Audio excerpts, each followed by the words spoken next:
stand up for ប្រែថាកាន់ជើងបាទកាន់ជើងនរណាម្នាក់ឬក៏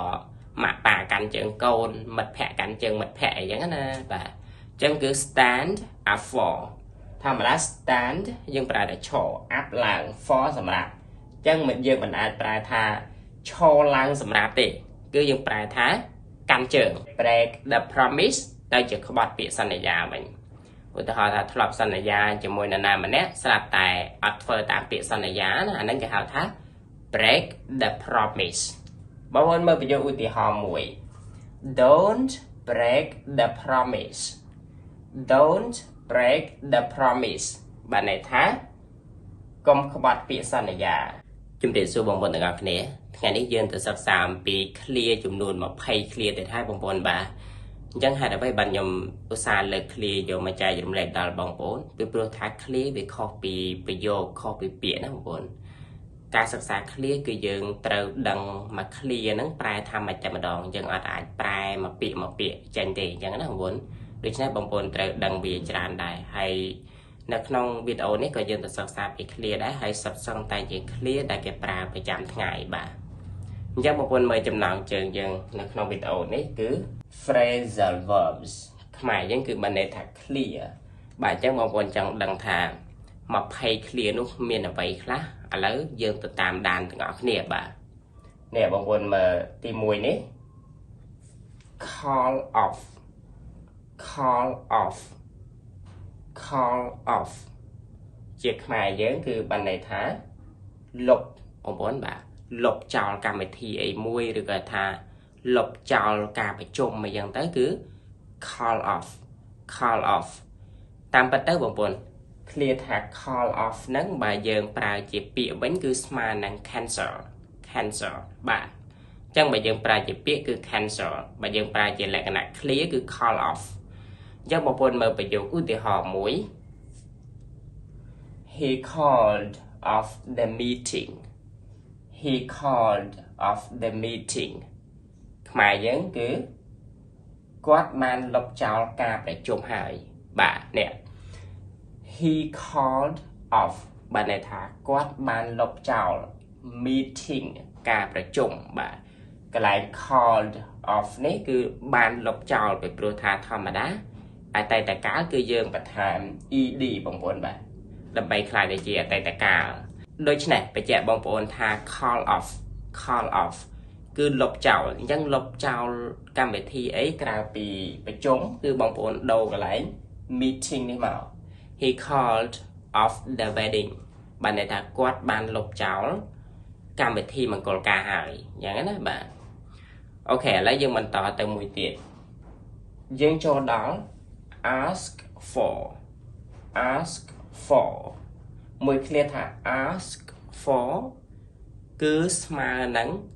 request បងប្អូនអញ្ចឹង request គឺបានន័យថាសុំ ask for ហ្នឹងណាខ្មែរយើងគឺសុំដូចសុំអ្វីមួយបងប្អូនដូចសុំលេខទូរស័ព្ទឬក៏យើងស្នើសុំអ្វីមួយហ្នឹងគឺ ask for ឧទាហរណ៍ប្រយោគនេះមួយ Can I ask for your phone number Can I ask for your phone number មួយប្រយោគហ្នឹងប្រែថាតើខ្ញុំអាចសុំលេខទូរស័ព្ទអ្នកបានទេនេះ Can I ask for បានន័យថាតើខ្ញុំអាចសុំ your phone number លេខទូរស័ព្ទរបស់អ្នកអញ្ចឹងកន្លែង ask for កន្លែងហ្នឹងគឺប្រែថាសុំបាទអញ្ចឹងសុំអីផ្សេងបងប្អូនដូរកន្លែង phone number មកប្រើបានដូចគ្នាដូច្នេះ clear ថាសុំគឺយើងប្រើ clear ថា ask for បន្តទៅមួយទៀត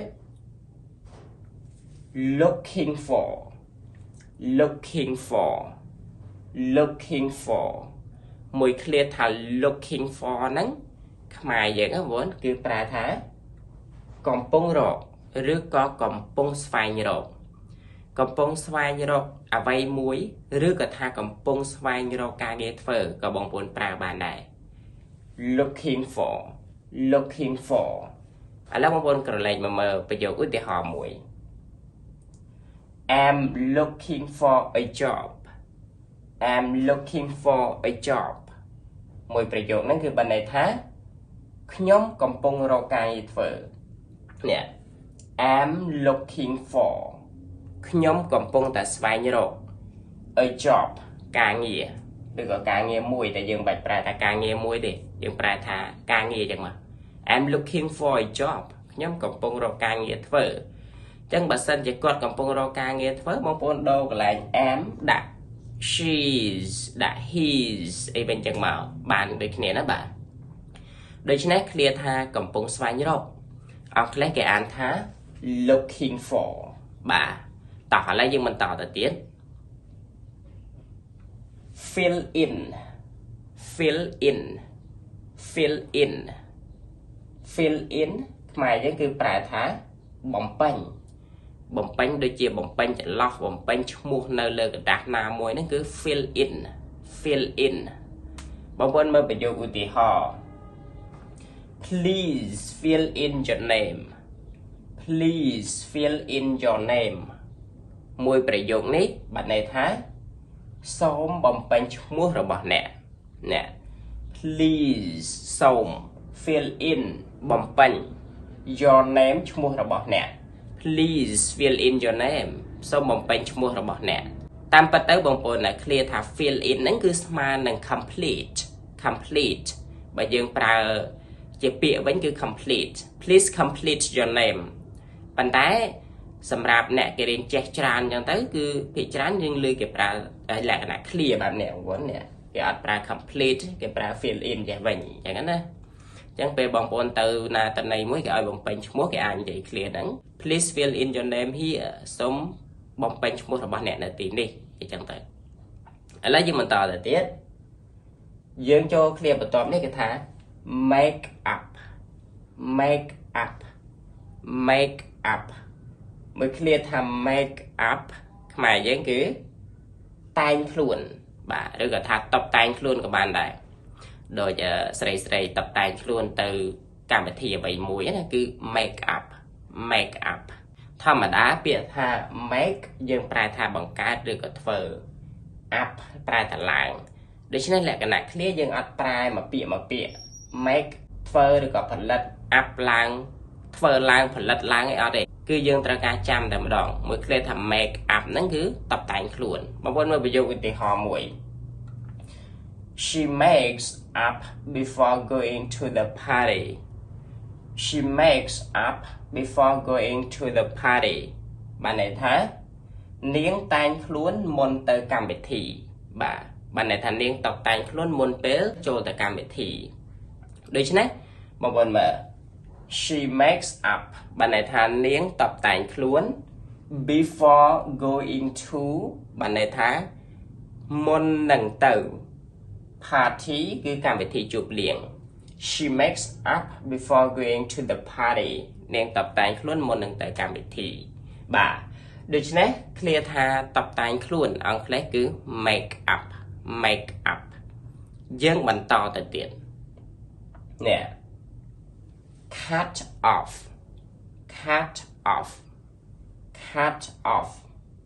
ធម្មតា cut យើងប្រើថាកាត់กระดาษកាត់អី off ប្រើថាបិទប៉ុន្តែលក្ខណៈ clear cut off បែបហ្នឹងយើងអត់ប្រែថាកាត់បិទទេគឺយើងត្រូវការចាំវាតែម្ដងមួយ clear ថា cut off ហ្នឹង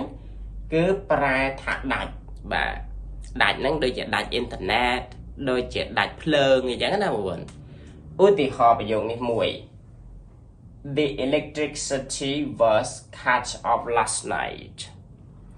The electricity was cut off last night បានន័យថាយប់មិញដាច់ភ្លើងបាទ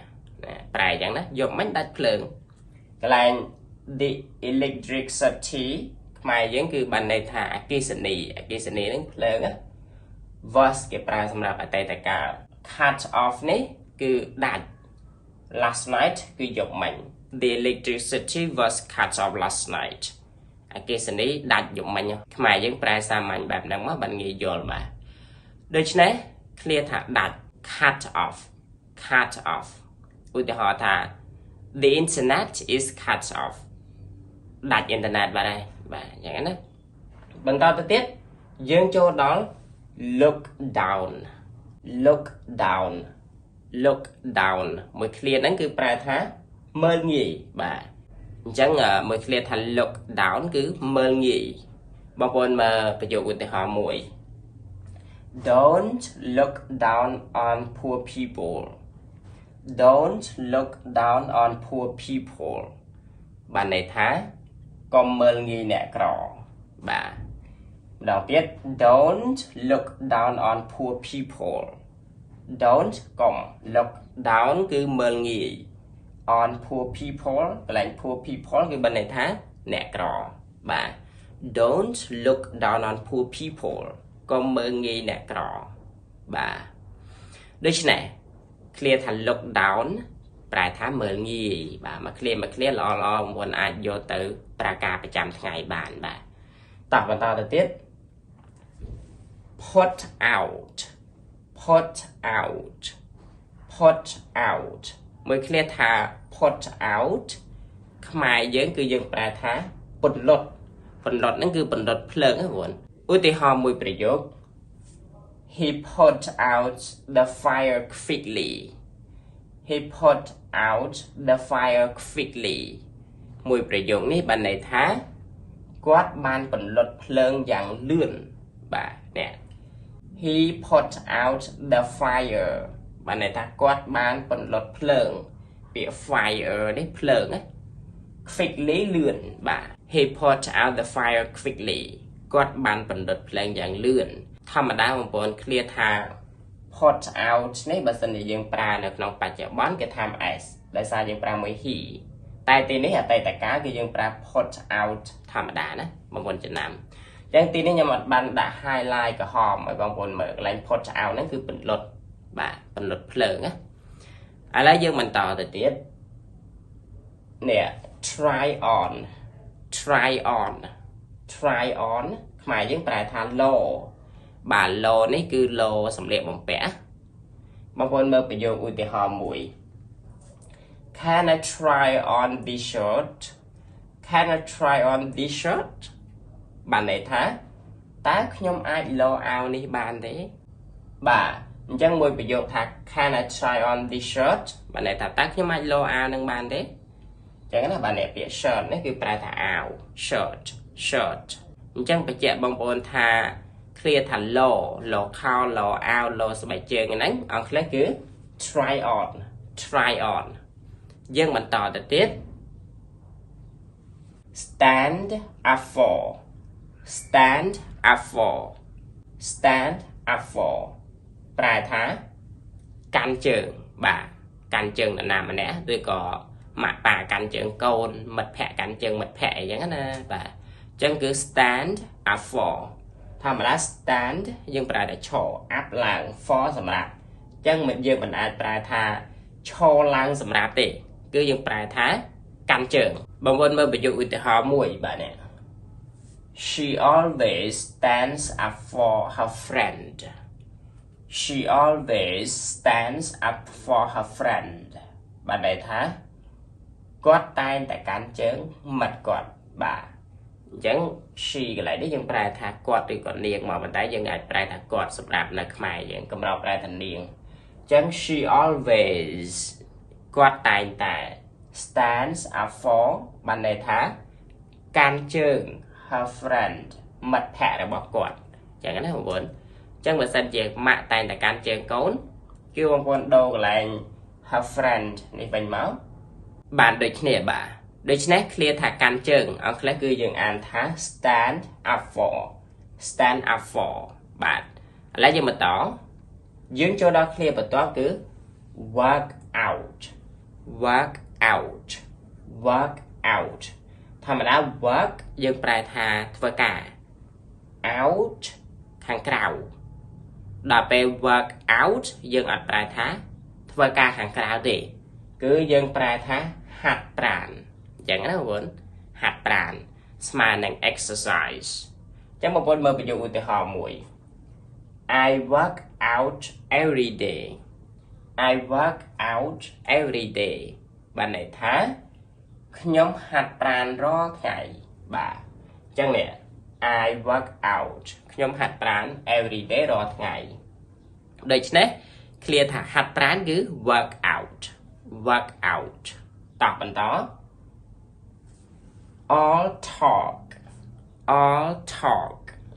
all talk ធម្មតា all យើងប្រែថាទាំងអស់ talk ប្រែថានិយាយដូច្នេះ all talk គឺមិនមែននិយាយទាំងអស់ទេគឺយើងប្រែថាបានតែមាត់ប៉ុន្តែអត់មានសកម្មភាពប៉ុន្តែអត់ធ្វើបងប្អូនគឺ all talk ឧទាហរណ៍ he is all talk but no action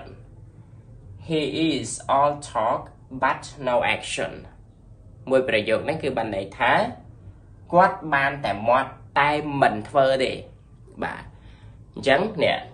he is all talk គាត់បានតែមាត់ but no action ប៉ុន្តែអត់មានសកម្មភាពទេបាទ action នេះគឺសកម្មភាពបានន័យថាគាត់បានតែនិយាយប៉ុន្តែអត់ធ្វើទេហ្នឹងហើយគឺគេហៅថា all talk តោះបន្តទៅទៀតយើងចូលដល់ clear បន្ទាប់ keep fighting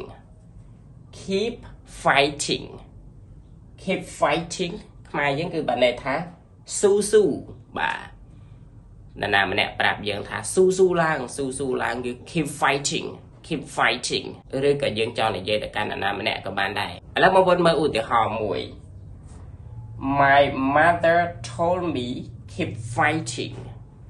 My mother told me keep fighting មួយប្រយោគហ្នឹងគឺបានន័យថាម៉ាក់ខ្ញុំប្រាប់ថាស៊ូបាទអញ្ចឹង clear ថាស៊ូឬក៏ធ្វើបន្តទៀតតស៊ូបន្តទៀតគឺ keep fighting តោះបន្តទៅទៀត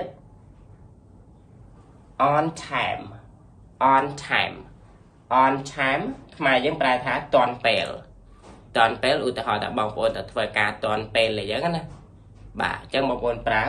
on time ឧទាហរណ៍ថាម៉ោងកំណត់នៃការចូលធ្វើការហ្នឹងគឺម៉ោង7 គត់អញ្ចឹងដល់ពេលដែលបងប្អូនទៅដល់កន្លែងធ្វើការហ្នឹងគឺម៉ោង7 គត់តែម្ដងអាហ្នឹងគេហៅថា on time ឧទាហរណ៍ I go to work on time បានន័យថាខ្ញុំទៅធ្វើការទាន់ពេលបាទទាន់ល្មមបើថាចូលម៉ោង 8 យើងទៅដល់ម៉ោង 8 ម៉ោងតែបើសិនជាបងប្អូនទៅមុនម៉ោង 8 ទៅមុនម៉ោងកំណត់នៃការប្រជុំទៅមុនម៉ោងកំណត់នៃការចូលធ្វើការអាហ្នឹងគេហៅ in time វិញមុនបន្តិចហ្នឹងអាហ្នឹងគេហៅ in time តែខ្ញុំអត់បានដាក់មកទេទីនេះខ្ញុំដាក់ on time តោះបន្តទៅទៀត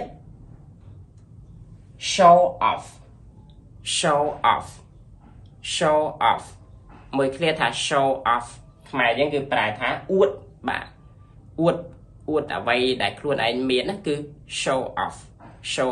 បើមានឡានអួតឡានបើមានទូរស័ព្ទល្អអួតទូរស័ព្ទល្អហ្នឹងគេហៅថា show off បងប្អូនមើលប្រយោគឧទាហរណ៍ He likes to show off his wealth បាទន័យថាគាត់ចូលចិត្តអួតទ្រព្យសម្បត្តិបាទនេះ He likes to show off បានន័យថាគាត់ចូលចិត្តអួត his wealth មួយពាក្យថា wealth ខ្មែរយើងប្រែថាទ្រព្យសម្បត្តិបាទដូច្នេះ clear ថាអួតគឺ show off បន្តទៅទៀតយើងចូលដល់ clear នេះ have to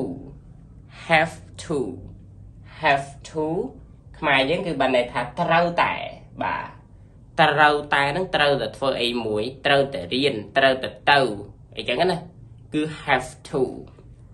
ឧទាហរណ៍ you have to study English បានន័យថាអ្នកត្រូវតែរៀនភាសាអង់គ្លេសនេះ you have to កន្លែង have to នេះគឺបានន័យថាត្រូវតែ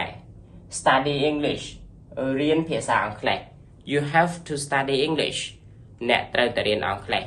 ពីព្រោះភាសាអង់គ្លេសសំខាន់អត់រៀនគឺពិបាក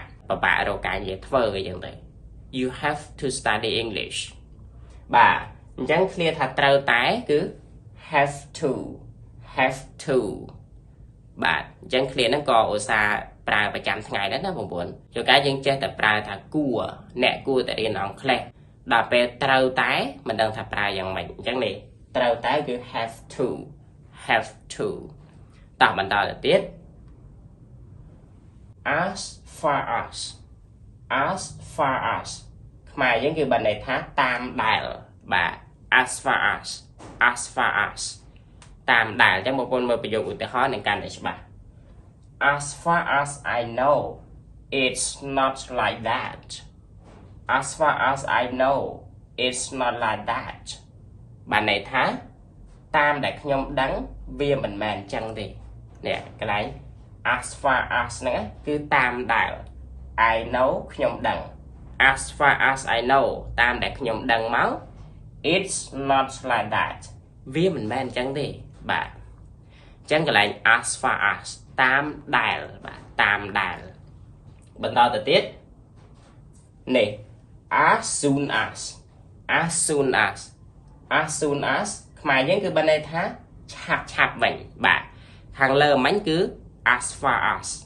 បានន័យថាតាមដែលដល់ពេល as soon as ប្រែថាឆាប់វិញឧទាហរណ៍ as soon as it starts raining as soon as it starts raining ខ្មែរយើងបានន័យថាវានឹងភ្លៀងឆាប់នេះបាទនេះកន្លែង as soon as ហ្នឹងគឺឆាប់បាទតោះបន្ត going to បងប្អូនក៏ធ្លាប់ឧស្សាហ៍ឮគេប្រើដែរសម្រាប់បងប្អូនអ្នកសិក្សាភាសាអង់គ្លេសណា going to ហ្នឹងបើយើងប្រើជាពាក្យវិញគឺស្មើនឹង will ប្រែថានឹងបាទតែគេប្រើជាលក្ខណៈ clear គឺ going to នេះ I'm going to visit you បានន័យថាខ្ញុំនឹងទៅលេងអ្នកនេះ I'm going to ហ្នឹងខ្ញុំនឹង visit you ទៅលេងអ្នកបាទ I'm going to visit you ខ្ញុំនឹងទៅលេងអ្នកតែអត់តន់ទៅទេគ្រាន់តែថានឹងទៅថ្ងៃណាមួយតែគ្រាន់ថាពេលនេះគេប្រាប់ថានឹងទៅលេងអញ្ចឹងណាអញ្ចឹង going to ស្មើនឹង will I will visit you ស្មើនឹង I'm going to visit you បានដូចគ្នាបន្តទៅទៀត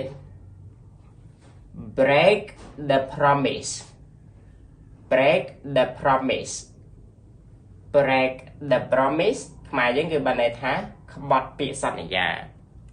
បាទអញ្ចឹងនេះ break កន្លែងហ្នឹងបើយើងប្រែតែមួយប្រែថាបំបែក promise សន្យាដល់ពេល break the promise ទៅជាក្បត់ពាក្យសន្យាវិញឧទាហរណ៍ថាធ្លាប់សន្យាជាមួយនរណាម្នាក់ស្រាប់តែអត់ធ្វើតាមពាក្យសន្យាណាអាហ្នឹងគេហៅថា break the promise បងប្អូនមើលប្រយោគឧទាហរណ៍មួយ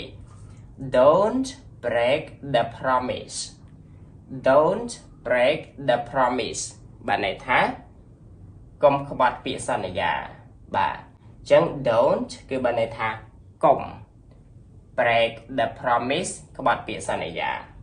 don't break the promise កុំក្បត់ពាក្យសន្យាដូច្នេះបងប្អូន